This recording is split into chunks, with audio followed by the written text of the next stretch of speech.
എല്ലാ സജ്ജനങ്ങൾക്കും നമസ്കാരം. നമ്മുടെ പുതിയ വീഡിയോയിലേക്ക് എല്ലാവർക്കും സ്വാഗതം. നമ്മൾ 10ഉം 11ഉം ശ്ലോകങ്ങളാണ് കഴിഞ്ഞ വീഡിയോയിൽ പറഞ്ഞത്. ഇനി 12ാമത്തെ ശ്ലോകം നോക്കാം, 4ാം ദശകത്തിലെ. ഇനി നമ്മൾ 11ാമത്തെ ദശകത്തിൽ പറഞ്ഞു നിർത്തിയത് ഈ കുണ്ടലിനി യോഗശക്തി കൊണ്ട് കുണ്ടലിനി ശക്തിയെ ഉദ്ദീപിപ്പിച്ച് ഈ ജീവാത്മാവ് ഇങ്ങനെ 6 പടികളിലൂടെ കടന്ന്, അതായത് ഇങ്ങനെ ഓരോ ചക്രത്തിൽ കൂടിയും പ്രവേശിച്ച് മൂർധാവിലെത്തി, മൂർധാവിലെ സഹസ്രാര പത്മത്തിന് മുകളിലുള്ള ബ്രഹ്മരന്ധ്രത്തിലൂടെ പുറത്തു കടന്ന് ആ സൂക്ഷ്മ ശരീരത്തോടുകൂടിയ ആത്മാവ് അഗ്നിദേവതയുടെ ലോകം, അതുപോലെ തന്നെ വാസരദേവതയുടെ ലോകം, പിന്നെ ശുക്ലപക്ഷ ദേവത, അത് കഴിഞ്ഞ് ആദിത്യദേവത, ചന്ദ്രദേവത, വിദ്യുത് ദേവത, വരുണദേവത, അത് കഴിഞ്ഞ് ധ്രുവലോകത്തിലെത്തിയിരുന്നു. അതാണ് നമ്മൾ ധ്രുവപദാന്തം, മോദവാൻ ധ്രുവപദാന്തമീയത്തെ 11ാമത്തെ ശ്ലോകത്തിൽ നമ്മൾ അവിടെ വരെയാണ് പഠിച്ചത്. ഈ ലോകത്തിലെത്തിയാലും യാത്ര അവസാനിച്ചോ? ഇല്ല. അവിടെ നിന്ന് നമുക്ക് നോക്കാം 12ാമത്തെ ശ്ലോകത്തിൽ എന്താണ് സംഭവിക്കുന്നതെന്ന് നോക്കാം. ആസ്തിതോധമഹരാലയേ യഥാ ശേഷവക്ത്രദഹനോഷ്മണാർദ്രതേ ഈയതേ ഭവതുപാശ്രയസ്തദാ വേധസപദമതഃ പുരൈവ വാ. ആസ്തിതോ അധ മഹർ ആലയേ യഥാ ശേഷവക്ത്രദഹനോഷ്മണാർദ്രതേ ഈയത്തെ ഭവതുപാശ്രയസ്തദാ വേധസഃ പദമതഃ പുരൈവ വാ. ആസ്ഥിതഃ അധ മഹർ ആലയെ, മഹരാലയെ, ശേഷ വക്ത്രദഹനോഷ്മണ എന്നുള്ളത് ശേഷ വക്ത്രദഹന ഊഷ്മണ, ഭവതുപാശ്രയഃ ഭവത് ഉപാശ്രയഃ, പദം പ്ലസ് അധ പദമതഃ, പുര പ്ലസ് ഏവ പുരൈവ. ഇനി പുരൈവ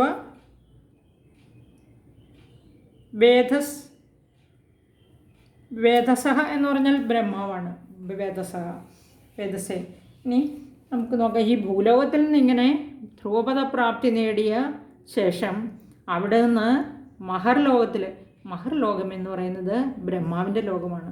ബ്രഹ്മാവിൻ്റെ കണക്കനുസരിച്ച് 100 വർഷം എപ്പോഴാണ് ആകുന്നതെന്ന് കഴിഞ്ഞ ശ്ലോകത്തിൽ പറഞ്ഞു ഇല്ലേ? അപ്പോൾ ബ്രഹ്മാവിൻ്റെ ഒരു പകൽ 432 കോടി വർഷമാണ്, ഒരു രാത്രിയും 432 കോടി വർഷമാണ്.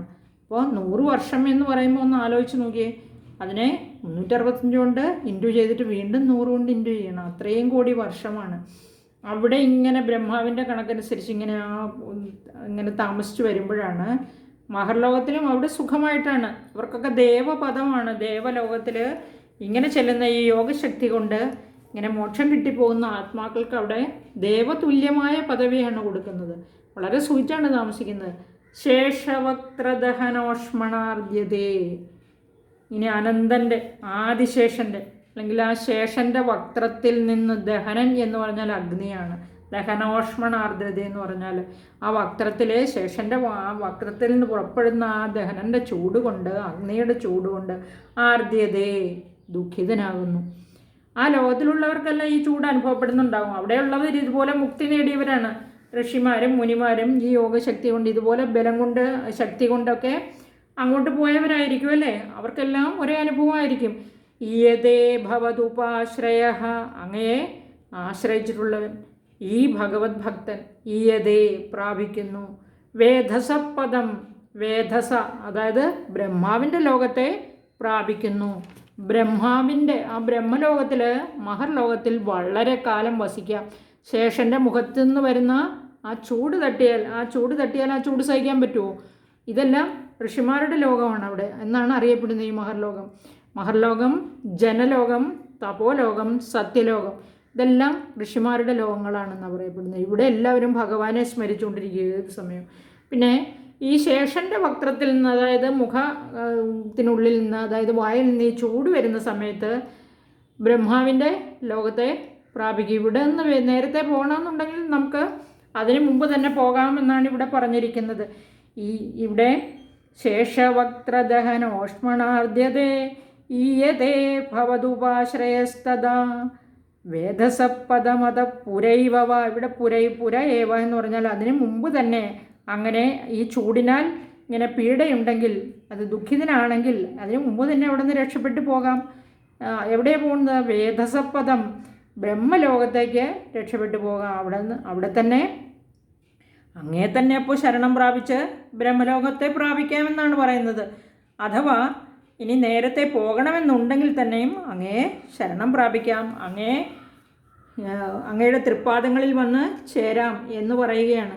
പിന്നെ ധ്രുവലോകത്തിൽ നിന്ന് ഈ മഹർലോകത്തിലേക്ക്, അതുപോലെ ഈ ഓരോ ലോകത്തു നിന്നും മറ്റൊരു ലോകത്തിലേക്ക് എത്തിപ്പെടണമെങ്കിൽ ഇതുപോലെ കോടാനുകോടി യോജന വഴി ദൂരം ഉണ്ടെന്നാണ് പറയുന്നത്. ബ്രഹ്മാവിൻ്റെ ലോകത്തേക്ക് പോകണമെന്നുണ്ടെങ്കിൽ പോകാം.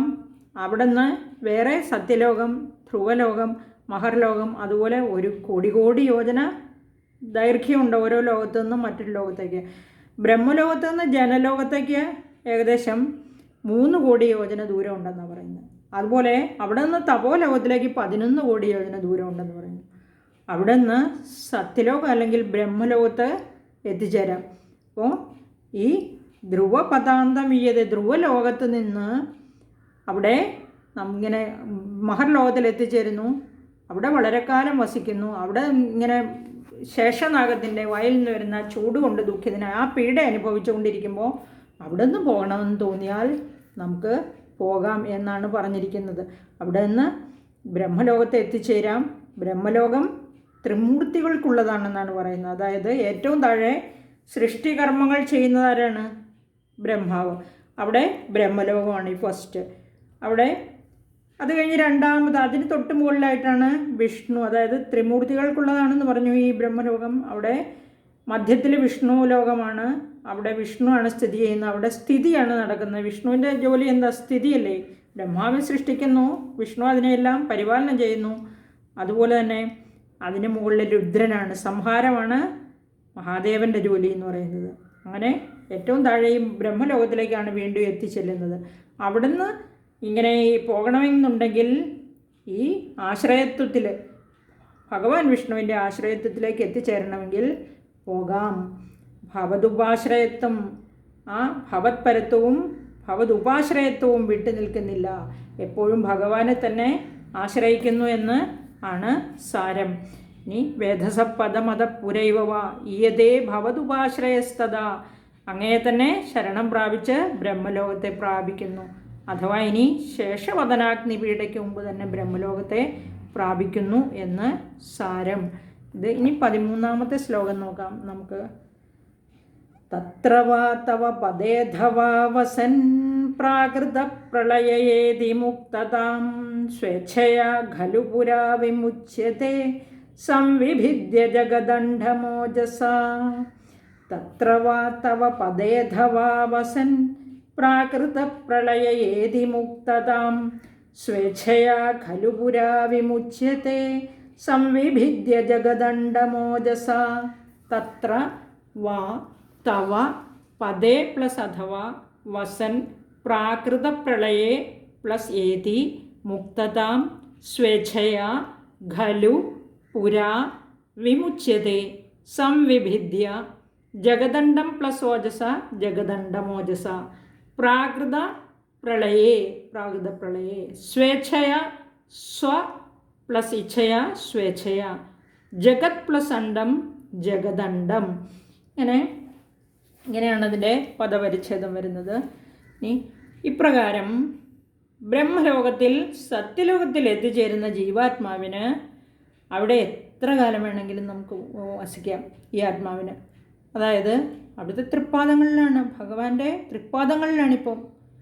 വേഗം പോകണമെന്നുള്ളവർക്ക് ഭഗവാന്റെ അടുത്തേക്ക് പോകാൻ വേണമെങ്കിൽ, അതായത് ബ്രഹ്മലോകത്തിൽ നമ്മൾ പഠിച്ചു ഏറ്റവും താഴെയാണ് ബ്രഹ്മലോകം ഉള്ളത്. അവിടെ ബ്രഹ്മാവാണുള്ളത്, സൃഷ്ടിയുടെ ദേവനായ ബ്രഹ്മാവ്. അതിൻ്റെ മുകളിലാണ് ബ്രഹ്മാവുള്ളത്. വിഷ്ണു ഇരിക്കുന്നത് എവിടെയാണ്? വൈകുണ്ഠത്തിലല്ലേ. അപ്പോൾ ആ വൈകുണ്ഠലോകത്തേക്ക് പോകണം എന്നുള്ളവർക്ക് പോകാം. തവപദേ, അവിടുത്തെ തൃപ്പാദങ്ങളിൽ, അതായത് വൈകുണ്ഠലോകത്തിൽ. എപ്പോഴാണ് അയാൾക്ക് മുക്തി ലഭിക്കുന്നത്? പ്രാകൃത പ്രളയേ ഏതി മുക്തതാം. പ്രാകൃത പ്രളയം വരുമ്പോൾ, അതായത് പ്രകൃതി തന്നെ ലയിക്കുന്നതായ അവസ്ഥ വരുമ്പോൾ, ആ ബ്രഹ്മപ്രളയം, മഹാപ്രളയം വരുമ്പോൾ, ബ്രഹ്മാവിൻ്റെ ആയുഷ്കാലം അപ്പോൾ കഴിഞ്ഞു, ബ്രഹ്മകൽപ്പം കഴിഞ്ഞു. അങ്ങനെ ആ പ്രാകൃത പ്രളയം വരുമ്പോൾ ബ്രഹ്മാവിനോടുകൂടി വൈകുണ്ഠലോകത്തിൽ ഭഗവാനുമായിട്ട് ഐക്യം പ്രാപിക്കുന്നു. ഇനി ഏതെങ്കിലും ഒരു മുക്തൻ ആത്മാവിന്, ഏതെങ്കിലും ഒരു മുക്തൻ്റെ ആത്മാവിന്, ആ ജീവാത്മാവിന് അവിടെ നിന്നും ഈ പ്രളയം വരുന്നതിന്, അതായത് ബ്രഹ്മകൽപ്പം അവസാനിക്കുന്നതിന് മുമ്പ് അവിടെ നിന്ന് പോകണം. സ്വേച്ഛയാ, സ്വന്തം ഇച്ഛ, സ്വന്തം ഇഷ്ടത്താൽ, ഖലു വിമുച്യതേ, നേരത്തെ തന്നെ സ്വന്തം ഇച്ഛയാൽ പോകണമെന്നുണ്ടെങ്കിൽ എങ്ങനെ പോകും? സംവിഭിദ്യ ജഗദണ്ഡമോജസ.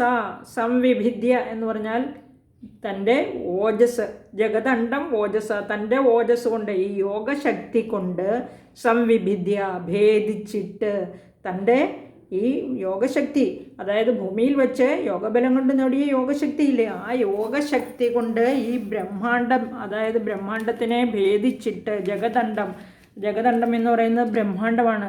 ശക്തി കൊണ്ട്, യോഗശക്തി കൊണ്ട് ഈ ജഗദണ്ഡത്തെ ഭേദിക്കുന്നു. അങ്ങനെ അവിടെ നിന്നും മോക്ഷം പ്രാപിക്കുന്നു. ഈ 10ാം ശ്ലോകത്തിൽ ഞാൻ പറഞ്ഞിരുന്നു, അതായത് 17 കരണങ്ങളെ, ആ ഘടകങ്ങളെ ഭേദിക്കുന്നതാണ് ജഗദണ്ഡഭേദം എന്ന് പറയുന്നത്. ആ സൂക്ഷ്മ ശരീരത്തെയും നശിപ്പിക്കുന്നു. ആഗ്രഹങ്ങളില്ലാത്ത അവസ്ഥയിലാണ് നമ്മൾ ഈ മുക്തന്മാരാകുന്നത്, അല്ലേ? നമ്മുടെ ആത്മാവിന് മുക്തി കിട്ടുന്നത്. അത് കഴിഞ്ഞ് സ്ഥൂല ശരീരം ഉപേക്ഷിച്ചാണ് സൂക്ഷ്മ ശരീരം യാത്ര തുടരുന്നത്. അങ്ങനെയാണ് ബ്രഹ്മലോകത്ത് എത്തിച്ചേരുന്നത്, അല്ലേ? അപ്പോൾ ഈ 17 ഘടകങ്ങളും അതായത് സംവിഭിദ്യ ജഗദണ്ഡമോജസ, ബ്രഹ്മാണ്ഡ ലോകത്തിൽ, ആ ബ്രഹ്മാണ്ഡത്തിൽ എത്തിക്കഴിയുമ്പോൾ ഈ ഭേദിക്കുന്നു. അതായത് നമ്മൾ പഠിച്ചു 7 ആവരണങ്ങളുണ്ടെന്ന് പഠിച്ചു ഈ ബ്രഹ്മാണ്ഡത്തിന്. ആ ആവരണങ്ങളെ എങ്ങനെയാണ് ഭേദിക്കുന്നത്? ബ്രഹ്മത്തിനെ പൊതിഞ്ഞാണ് ഈ 7 ആവരണങ്ങളുള്ളത്. അതിനെ ഭേദിക്കണം. അതിൽ നമ്മളതും പഠിച്ചു. 5 പഞ്ചഭൂത തത്വങ്ങളുണ്ട്.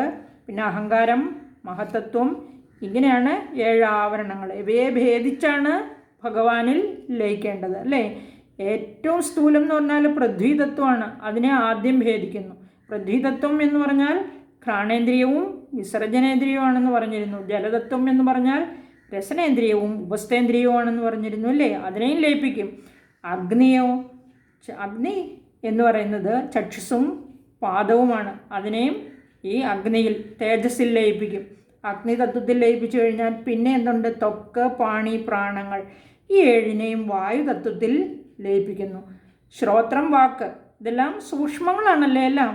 ഇവയെ 2നെയും, ഈ ശ്രോത്രങ്ങളെയും വാക്കിനെയും ആകാശതത്വത്തിലും ലയിപ്പിക്കും. അങ്ങനെ അതാണ് പറഞ്ഞിരിക്കുന്നത് ജഗദണ്ഡമോജസ, സംവിഭിദ്യ ജഗദണ്ഡമോജസ.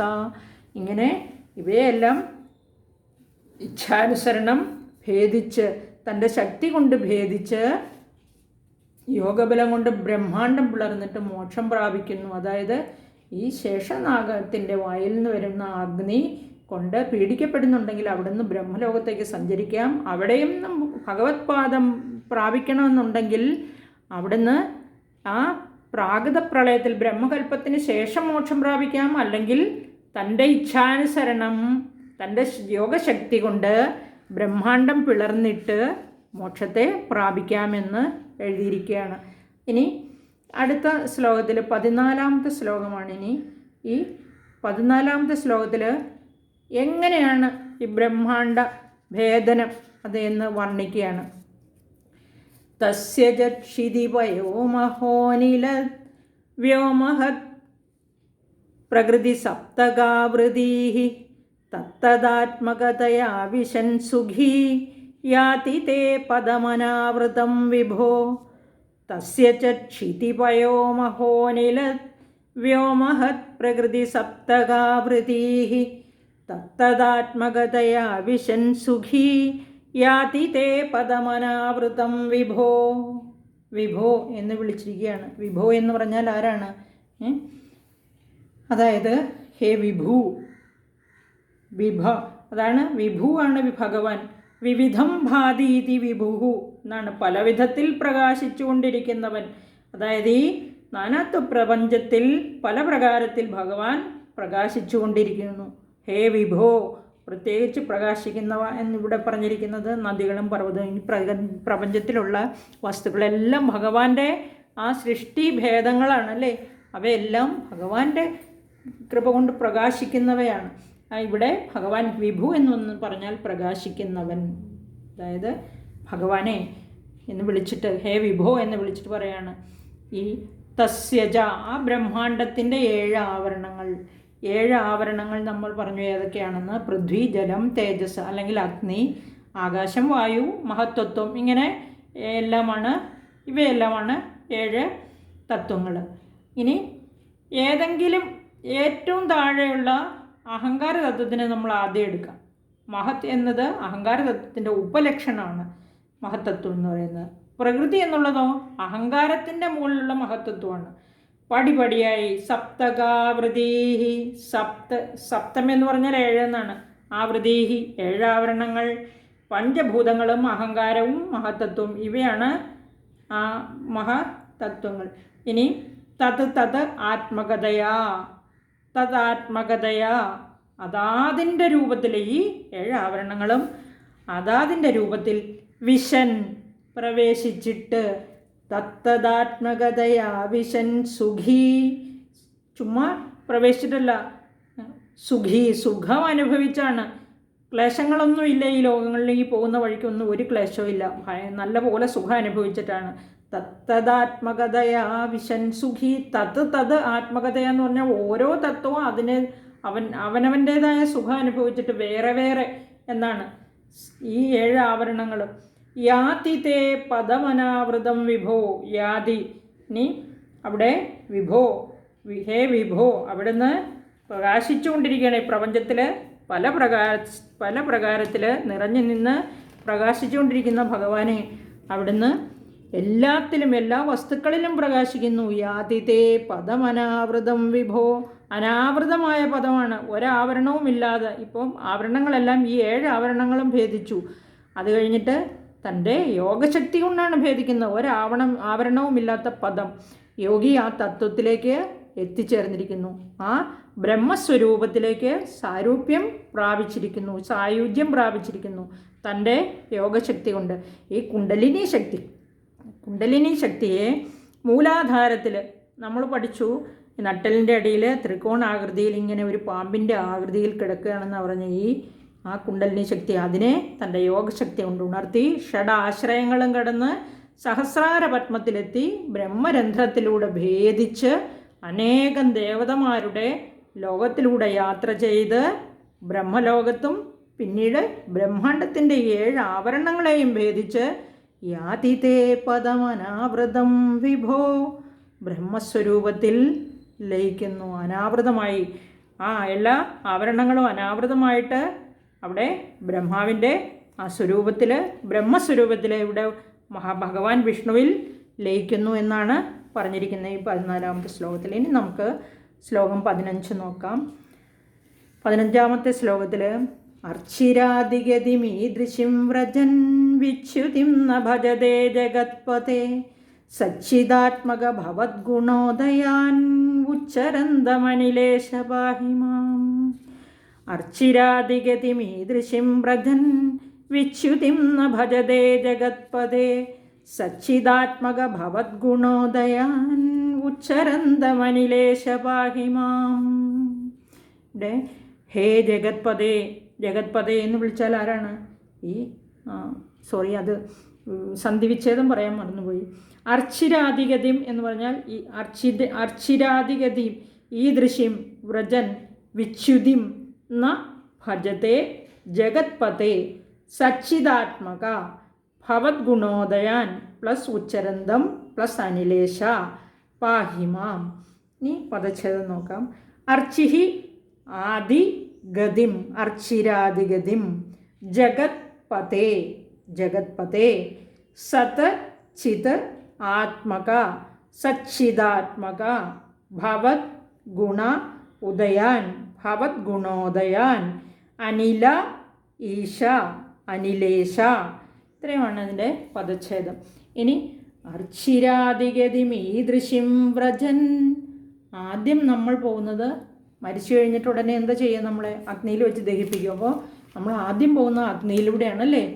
ആ 11 ദേവതമാരുണ്ട്. 11 ദേവതമാരുടെ ആ മാർഗത്തിലൂടെ ഏതൊരു ജീവാത്മാവാണോ ഭഗവത് പാദം ശ്രേഷ്ഠമെന്ന് ചിന്തിച്ച്, ഭഗവത് പരോ എന്ന് നമ്മൾ പറഞ്ഞിട്ടുണ്ട്, ആ ഭഗവാനാണ് ശ്രേഷ്ഠൻ, അവിടുത്തെയാണ് പ്രാപിക്കേണ്ടത് എപ്പോഴും ചിന്തിച്ചുകൊണ്ടിരിക്കും അല്ലേ? ഈ മോക്ഷാർത്ഥിയായ ഈ ആത്മാവ് എപ്പോഴും അവിടുത്തെയാണ് പ്രാപിക്കേണ്ടത്, ഭഗവാനെ അവിടെ നിന്നാണ് ശ്രേഷ്ഠനെന്ന് വിചാരിച്ചുകൊണ്ടിരിക്കുക. ആ മാർഗത്തിലൂടെയാണ്.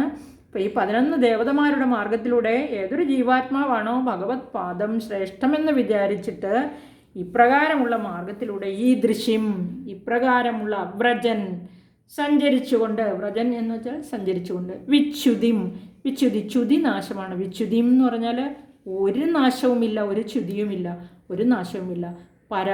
പരമാത്മാവുമായി ഐക്യം പ്രാപിച്ചു കഴിഞ്ഞു. അങ്ങ് സച്ചിദാനന്ദ സ്വരൂപനാണ്. നമ്മൾ ഒന്നാമത്തെ ശ്ലോകം പഠിച്ചപ്പോഴേ പറഞ്ഞു, ബ്രഹ്മം എന്ന് പറഞ്ഞാൽ ആ പരമാത്മാവിന് വേണ്ട ഗുണങ്ങളാണ് സത്ത് ചിത്ത് ആനന്ദം. ആ പരബ്രഹ്മം എന്ന് പറഞ്ഞാൽ തന്നെ സച്ചിദാനന്ദ സ്വരൂപമാണ്. അങ്ങ് സച്ചിദാനന്ദ സ്വരൂപനാണ്. സത്ത് ചിത്ത് ആനന്ദം പരമാത്മാവിൻ്റെ ആനന്ദത്തിന് വേണ്ടുന്ന ഗുണങ്ങളാണ്. അയാളും സച്ചിദാനന്ദ സ്വരൂപനായി കഴിഞ്ഞു. ഈ മുക്തനായ ഈ ജീവാത്മാവ് ഇപ്പോൾ ഭഗവാനെ ലയിച്ച് സച്ചിദാനന്ദ സ്വരൂപനായി കഴിഞ്ഞു.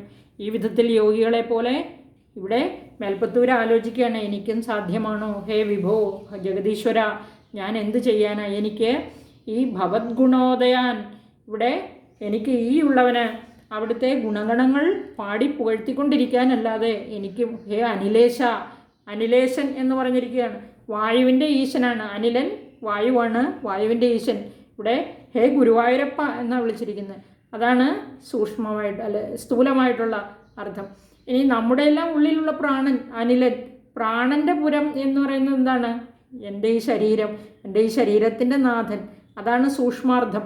അങ്ങനെ സമഷ്ടിയിലും വെഷ്ടിയിലും ജനങ്ങളെ അനുഗ്രഹിച്ചുകൊണ്ടിരിക്കുന്ന ഭഗവാനെ എന്ന് വിളിച്ചിട്ട് പാഹിമാം, എന്നെ രക്ഷിച്ചാലും എന്നെ പരിപാലിച്ചാലും എന്നെ സംരക്ഷിച്ചാലും, പാഹിമാം, മറ്റു ഭക്തന്മാർ ചെയ്യുന്നത് പോലെ അതായത് യോഗിമാരൊക്കെ ചെയ്ത് മോക്ഷം പ്രാപിച്ചതുപോലെ യോഗശക്തി കൊണ്ട് യോഗാഭ്യാസം ചെയ്യാനൊന്നും എനിക്ക് ത്രാണിയില്ല. നമുക്കറിയാം മേൽപ്പത്തൂർ അവിടെ പോയിരിക്കുന്നത് തന്നെ എന്തിനാണ്?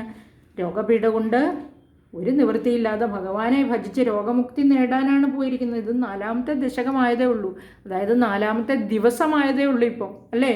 അതിൽ ആദ്യത്തെ 2 ദിവസം കുഴപ്പമില്ലാതെ കഴിഞ്ഞു പോയി. 3ാമത്തെ ശ്ലോകം, അതായത് 3ാമത്തെ ദശകം വന്നപ്പോഴേക്കും അദ്ദേഹത്തിന് തീരെ വയ്യാതായി. 3ാമത്തെ ദശകത്തിൽ അദ്ദേഹം ഭഗവാനോട് ആവലാതി പറയുകയായിരുന്നു അല്ലേ?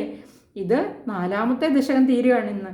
അപ്പം 4ാമത്തെ ദിവസം ഏകദേശം ഉച്ചവരെയാണ് അദ്ദേഹത്തിൻ്റെ നാരായണീയ രചനകൾ. അത് കഴിഞ്ഞാൽ ഇതുപോലെ ഗ്രന്ഥങ്ങൾ വായിച്ചും ക്ഷേത്രത്തിൽ പ്രദക്ഷിണം വെച്ചും ഒക്കെ കാലം കഴിച്ചു കൂട്ടും. അവിടുന്ന് കിട്ടുന്ന നേദ്യം പടച്ചോറ് കഴിച്ച് കിടന്നുറങ്ങും. അങ്ങനെയൊക്കെയാണ് അവിടുത്തെ ദിനചര്യകൾ നടന്നുകൊണ്ടിരുന്നത്. അപ്പോൾ ഇത് 4ാമത്തെ ദിവസമായതേ ഉള്ളൂ ഈ 4ാമത്തെ ദശകത്തിൽ. ഇത് 15ാമത്തെ ശ്ലോകമാണ്. അപ്പോൾ ഇന്ന് ഇത് മാത്രം ഓരോ ദിവസം ഓരോ ദശകം വെച്ചല്ലേ എഴുതിക്കൊണ്ടിരിക്കുന്നത്. അതും അദ്ദേഹം പറയുന്നു, അനുജൻ മാതൃദത്തൻ എഴുതിയെടുക്കുന്നു. അദ്ദേഹം പറയുകയാണ്, മറ്റ് ഭക്തന്മാരെ പോലെ യോഗാഭ്യാസം ചെയ്യാനൊന്നും എനിക്ക് ത്രാണിയില്ല, എനിക്കിതേ കഴിയൂ എൻ്റെ ഭഗവാനെ, എനിക്ക് ഈ ഭക്തി മാത്രമേ ഉള്ളൂ. അവിടുത്തെ തൃപ്പാദങ്ങളിൽ അടിയുറച്ച ചഞ്ചലമായ ഭക്തി മാത്രമേ എനിക്കുള്ളൂ. ആ ഭക്തി കൊണ്ട് ഞാൻ ഈ പദം പ്രാപിക്കാനാണ് ആഗ്രഹിക്കുന്നത്. ആർക്കാണോ ഭക്തിയുള്ളത് അവർക്ക് ഈ പദം പ്രാപിക്കാമെന്ന് സ്ഥാപിച്ചിരിക്കുകയാണ്. അഥവാ ഭക്തി കൊണ്ട് പരമപദം പ്രാപിക്കാൻ ശ്രമിക്കുകയാണ് ചെയ്യുന്നത്. ഇവിടെ നമുക്ക് ഇതിവിടെ അവസാനിക്കാം എന്നല്ല, അവസാനിപ്പിക്കാം. ഇത് 15 ദശകം 4 കഴിയുകയാണ്. അടുത്ത വീഡിയോയിലൂടെ ദശകം 5ലേക്ക് കടക്കാം. എല്ലാവർക്കും നമസ്കാരം. ഒരു ശുഭദിനം ആശംസിക്കുന്നു വീണ്ടും.